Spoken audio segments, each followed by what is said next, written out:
મારું નામ ભરતભાઈ શાંતાભાઈ બ્રાહ્મણિયા છે. તો હું મારો જન્મ જ ખારાગોડા નવા ગામની અંદર થયેલો છે અને હું જ્યાં બચપનથી રણની અંદર જતો હતો અને મોટો થયો છું રણની અંદર મહેનત કરીને પછી ગામમાં આવવાનું રણમાં જવાનું એ રીતે હતા. તો બચપનથી ને મીઠાનું કામ કરતા રહ્યો.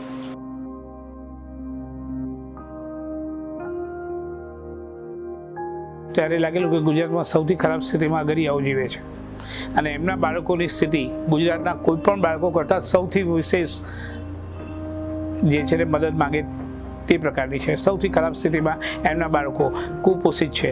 દૂધ અને શાકભાજી ન મળે એટલે એ બાળકોને બાળપણમાં જ રતાંતરાપણું કે કુપોષણની સમસ્યાથી પીડાવવું પડે અને પછી એમની નિશાળ નામની કોઈ વસ્તુ જ ન હોય.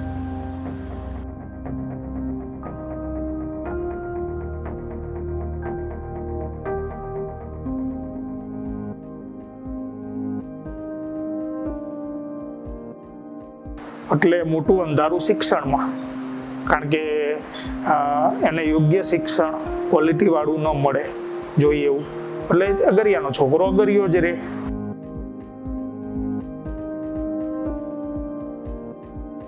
અને ત્યારે વાત એ હતી કે દેશના કોઈ પણ બાળકને એના બાળપણમાં જે તકો મળતી હોય એટલી જ ઉત્તમ તકો અગરિયા બાળકોને મળવી જોઈએ, કોઈ પણ પ્રકારના ભેદભાવ વગર. આ બંધારણીય વચન આપણે બાળકોને આપેલું છે અને એની પૂર્તતા થતી નથી. તો એક નાગરિક જવાબદારી તરીકે આપણે આ કામ કરવું જોઈએ.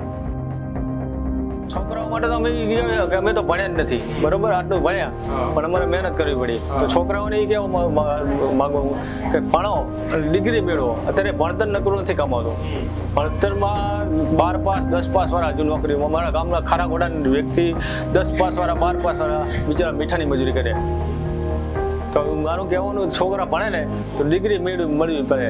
સરકાર અત્યારે 10 પાસ વાળા 12 પાસ વાળાને કંઈ આપતી નહીં નોકરી. ગમે તે કંપનીમાં ફેક્ટરીમાં હોય, ચાઈ મળતી નહીં નોકરીમાં.